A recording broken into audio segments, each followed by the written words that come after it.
gas lamp cast long dancing shadows across the cobblestone street. Rain lashed down, each drop exploding against the pavement like a tiny bomb. Inside, the old bookshop, smelling of dust and forgotten dreams, creaked ominously. Elara, huddled deeper into her warm coat, shivered. The storm had raged for hours, trapping her inside. Mr. Hemmings, the eccentric old bookseller, had long since disappeared into the back room, muttering about ancient curses and spectral librarians.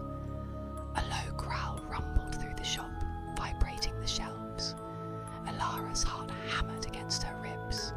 It wasn't the wind. This was something else, something ancient and malevolent. Then a book fell from the towering shelves, tumbling towards her. It wasn't just any book. Its leather cover was bound with silver, and strange symbols, etched in what looked like blood, writhed across the surface.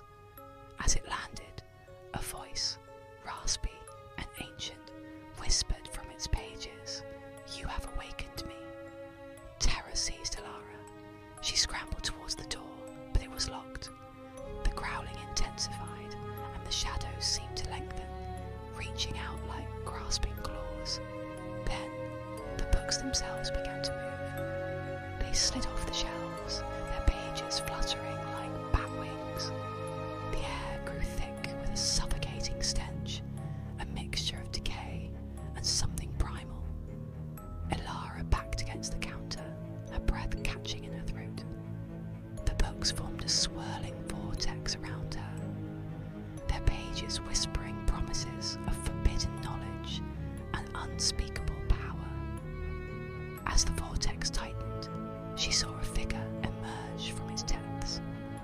Tall and skeletal, it had eyes like burning coals and a mouth that stretched from ear to ear, revealing rows of needle-sharp teeth.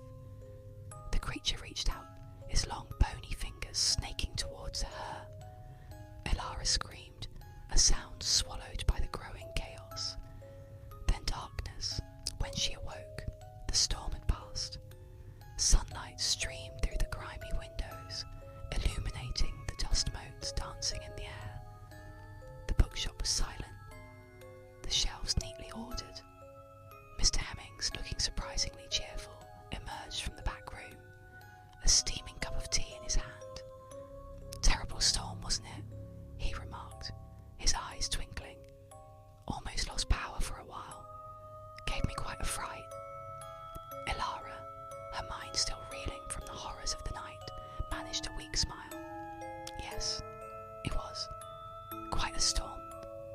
But as she left the bookshop, she glanced back. The silver-bound book, its pages now blank, lay innocently on the counter. Or so it seemed. As Elara stepped out onto the street, a small, almost imperceptible smile